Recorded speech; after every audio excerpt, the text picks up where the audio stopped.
If the electronic configuration of oxygen atom is written as, it would violate number 1 Hund's rule, number 2 Pauli's exclusive principle, number 3 1 and 2, number 4 none. Electron ஃபில்லிங்கை பொறுத்தவரை பார்த்தீங்கன்னாக்கா 3 rules வந்து கண்டிப்பாக நம்ம வந்து follow பண்ணணும்.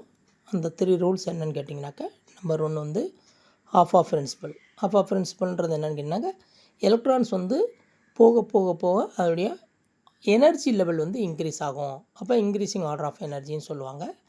Number 2 வந்து Hans rule. Hans rule என்னென்னு கேட்டிங்கனாக்கா, சப்செல்ஸில் எலக்ட்ரான் ஃபில் ஆகும்போது முதல்ல வந்து சிங்கிள் எலக்ட்ரானாக ஃபில் ஆகி போகும். இந்த மாதிரி எல்லா சப்செல்லும் ஃபில் ஆனதுக்கு அப்புறம் தான் பேரிங் நடக்கும். ஓகேங்களா? இது வந்து ஹன்ஸ் ரூல்.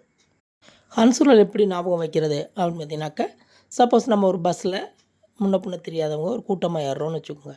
முதல்ல என்ன செய்வோம்? எல்லாருமே ஜன்னல் ஓர சீட்டை தான் பிடிப்போம். அது மாதிரி ஜன்னல் ஓரம் நிறைஞ்சதுக்கு அப்புறம் தான் இப்போ அடுத்தவங்க பக்கத்தில் உட்காரக்கு முயற்சி எடுப்போம். இதுதான் Hund's rule. Pauli's exclusive principle என்ன அப்படின்னு பார்த்தோம்னு சொன்னாக்கா, ஒரு ஆட்டம்குள்ளே இருக்கக்கூடிய எந்த 2 எலக்ட்ரானுக்கும் குவாண்டம் நம்பர்ஸ் இருக்குது பாருங்கள். 4 குவாண்டம் நம்பரில் அட்லீஸ்ட் ஒரு குவாண்டம் நம்பராவது மாறி தான் இருக்கும். 4 குவாண்டம் நம்பரும் சேமாக 2 எலக்ட்ரானுக்கு இருக்காது.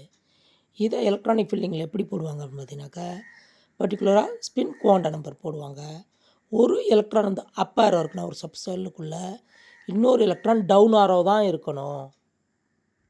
அப் ஆரோவை வந்து ப்ளஸ் ஆஃப்னு எடுத்துக்கிடுவாங்க, டவுன் ஆரோவை மைனஸ் ஆஃப்னு எடுப்பாங்க.